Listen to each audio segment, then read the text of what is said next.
Yo, what's going on, y'all? It's Combo Breaker 99. I'm back with another quick video. All right, y'all, got some crazy news here. Very crazy, shocking, almost embarrassing news for the so-called featherweight division in the UFC. May 22nd is going down. Another UFC Fight Night event is being planned, and this fight is going to be on the card. Felicia Spencer versus Danyelle Wolf. Where do I start with this one, man? Why? So many whys in this video, man. I mean, why is this fight happening? I'll tell you why. Because first off, there really is no featherweight division.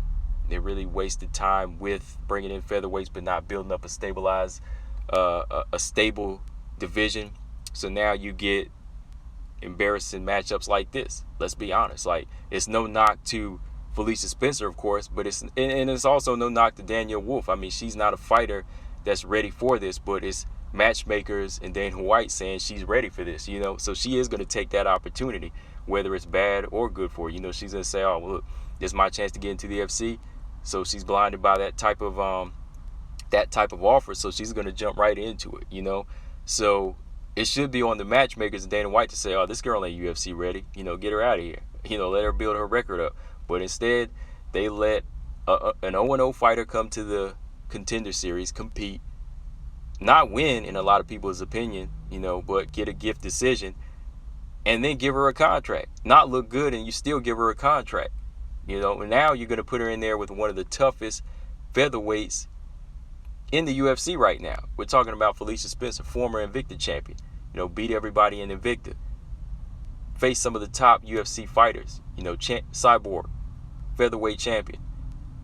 Amanda Nunes, featherweight champion. She went 10 rounds with both of these fighters. Of course, they outclassed her, but still, she showed how rugged and how tough she was. How she laid out Zara Santos and beat Megan Anderson.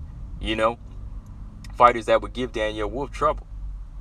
So come on, like, what are they thinking? You're going to put a seasoned veteran, former Invicta champion in there with a 1-0 fighter. You know how dangerous that is? Like, do you see stuff like that happening in boxing?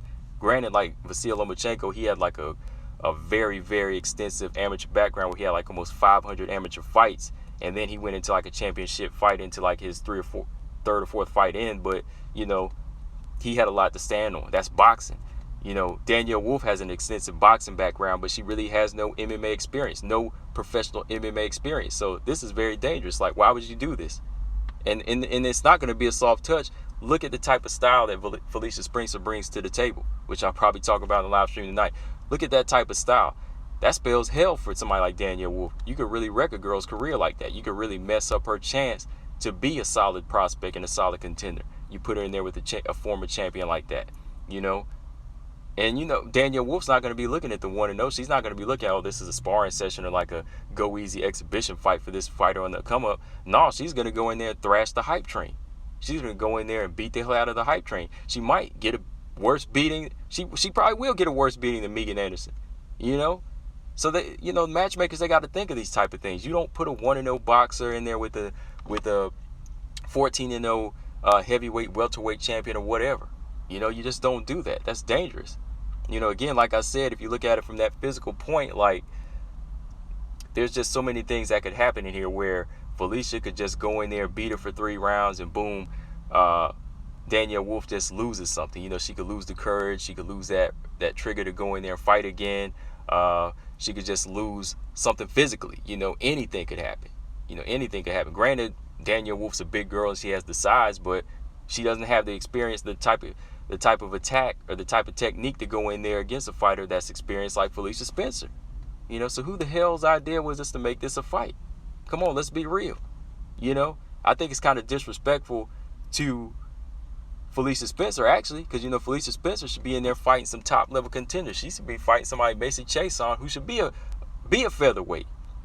She should be fighting some of these girls that need to be at featherweight right now, that have a record like her, that boast records like her. She should be fighting Pam Bam Sorensen in a rematch. Y'all should be signing Pam Bam Sorensen, or y'all should be signing Tanisha Tennant to the bantamweight division right now. I know I'm kind of going on a rant here, but let's just be real. Like, this is terrible matchmaking right here. This is just awful matchmaking. You putting somebody who's barely a prospect in there with a former champion.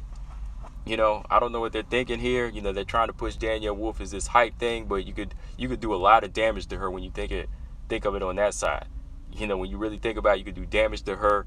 And then, like I said, you're not really preparing Felicia Spencer for the best and getting her closer to like a title shot again, or just building up a stable featherweight division. It's a joke.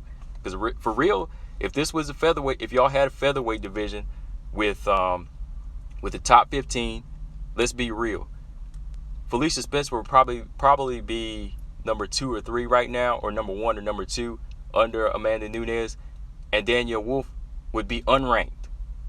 She'd be unranked right now.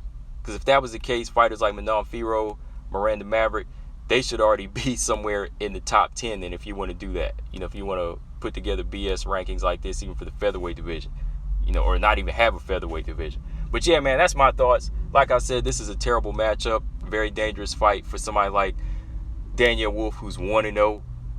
You know, again, barely won her Contender Series fight. Very dangerous. And it's not to tear her down as a fighter, but it's just looking out for a fighter like that who's taking a crazy chance like this. Again, sometimes fighters like this, they can be blinded by the big opportunity. But sometimes a slow grind is the best grind. A slow grind is the best grind to take your time and build yourself up. Because Felicia Spencer, she ain't going easy in there, man. She's going all out. That's all I can tell you. Felicia Spencer is a dog in there, you know.